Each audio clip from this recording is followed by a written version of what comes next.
Hi guys. So I sat down in front of this screen and I've been trying to record a video on hiring/firing for your brand. And even though the words are in my head and it's coming out right, my heart is just not here. Oh God. And my heart is not just here, and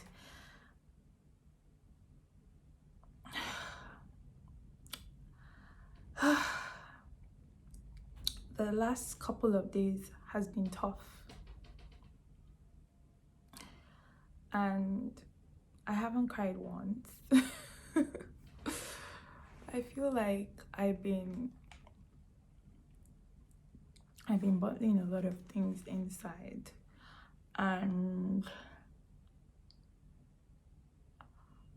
I hate this. I hate that people died. I hate that people were injured. I hate that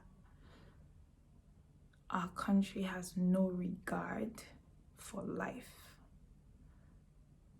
And we cannot continue as if it's business as usual. Nigeria is literally on fire. And I've been thinking about my business. Oh, okay, we have a campaign. Oh, we have to do this, we have to do that. And, I have to pay salaries. I have bills to pay. Sometimes I just want to say, fuck it. Fuck it all. Oh my God, I feel like I'm unraveling on camera, but we can't continue.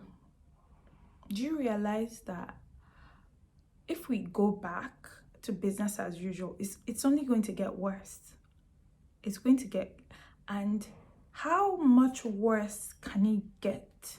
People are already dying. Like, we were on the streets, we're not asking for healthcare, we're not asking for education, we're not asking for good roads, infrastructure. We're not asking for these things that is required for us to get as citizens of this country. We're asking for our lives. And our president, Mohammed Buhari, went on live television. By the way, that wasn't even a live broadcast. And said, it basically just told us, fuck you. See, I don't even use the F word, and I've used the F word how many times in this video? I don't even know the purpose of this video. I don't even know if I'm going to post it. But are you guys not tired? I just hate that helpless thing of just leaving the fate of Nigeria in the hands of callous men. And I personally said I'm going to educate myself, but I just feel like education is not even enough. Education is good, it's primary, it's the start. But what else can we do? I feel like, just off the top of my head, I feel like one of the things that we can do, we that are exposed and are educated and are somewhat enlightened, is we need to get these thugs and these hoodlums on our side. I think that they're also victims of a failed system. Think of us that have been running our businesses and, constantly getting harassed by government and just things just being generally hard. Think about people on the streets that were not educated, that they basically, first of all, they scrapped the means of livelihood of how many motorcycle, Okada. That was one. Where are these people? Where do you think they are? Do you not think that some of them are the ones that broke into Spar and broke into Circle Mall to steal? They are victims of the system. The same way that our backs were against the wall and we had to push back by protesting, it's the same way that looting is their own way of, just making ends meet. I'm not making an excuse for like stealing and like vandalizing and like yeah, and I'm not making an excuse for that. I'm just saying that we are all victims of a failed system, and I think that we need to come together regardless of class, regardless of age, regardless of religion, regardless of tribe. I think that we need to really come together because they need us.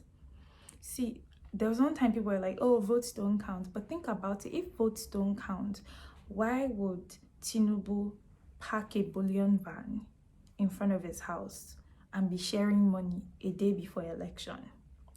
Why would they be stealing ballots? Why would they be sending thugs to harass people that are voting for a certain party? Our votes do count, and I believe that there's strength in numbers and there's strength in unity. I mean, I don't even have any answer. I don't even know what this video is about, but I think that we need to have the awareness of everything that's happened, and it can never be business as usual. Like, we cannot go back to how things were. We can't. We just can't. So we have to find a way. And for me, I think that educating people about like their votes and the power of their votes, especially in the light of everything that's happened, even the thugs will agree to you that this our president is not serving us well and we need change.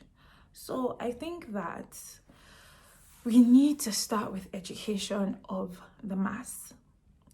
We need to we need to do that, and we need to educate ourselves as well. We need to get people in the House of Reps. We need to get people in National Assembly, our own people. There's so many senators that have been there for so many years, like as if it's their birthright. Nigeria is not your birthright. Why should you be in the House of Senate for so many years with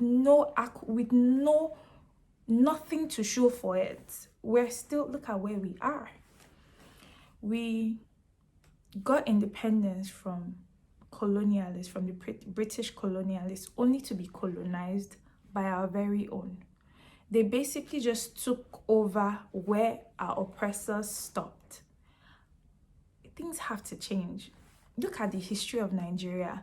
What good has ever come out of this country aside from us Nigerians? We are the good that has come out of this country. In spite of everything that has happened, Nigeria has brought some of the most brilliant people in the world. And this is why everywhere that we go, we always stand out. Everywhere we are, you'll find notable Nigerians in almost every country in this world. We are special. And I want us to just not have that attitude of defeat, that attitude of hopelessness and hopeless. This is a note to myself as well. I think that this whole debacle was the first step in us realizing that we do have power. We are a threat, because if we're not a threat, they will not send armed military men to us when we're sitting down waving flags. We're a threat. So I think that change is on the other side. We're on the brink of it. We just have to have the right mindset and the right attitude and know that this is only a stepping stone. This little obstacle that has been thrown to us is a stepping stone for us to be disingenuous and come up with plans that, you know, when Martin Luther King marched and when Malcolm X marched, they were some of the most brilliant men. Even we look at the pressmen and the nationalists that birthed the independence of Nigeria, they were some of the smartest men in the country. It wasn't just about marching, it was about putting policies in place to help us, to make sure that this doesn't happen again. Because guess what? even if these people go, there are hungrier people that are looking to take their place. I mean, we've seen a certain young man of a certain stature. You know what? Let me not even do that.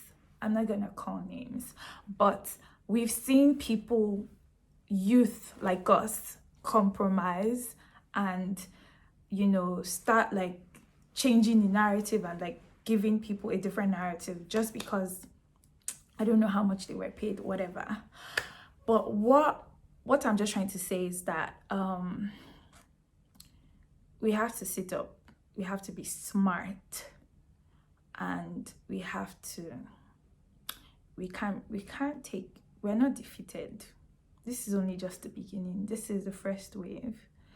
And I think that we need to be smart enough that these people don't even see us coming, because the only thing that can move a stationary object, an immovable object is force.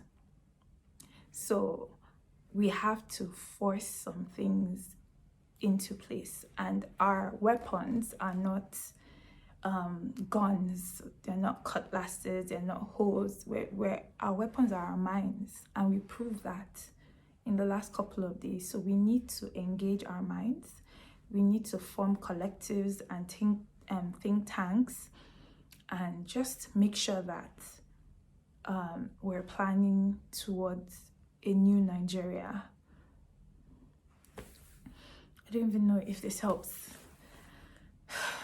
but I don't even know, like, I don't know if it helps. But I just can't make a regular YouTube video for now. I don't know if I'll change, if tomorrow I'll be in the mood to do another video, but right now I just kind of want to let things sink in, and because we can't move on like that. I hope we don't forget, because Nigerians have a way of forgetting things. We have a way of just moving on, and just like, I hope I never forget. I hope you that you're watching, you never forget. I hope that this is not something that just happens and we just move on with our lives, and it's just one of those things like the Shiites and I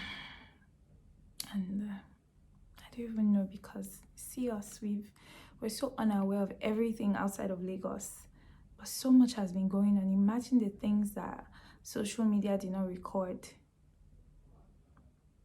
So much.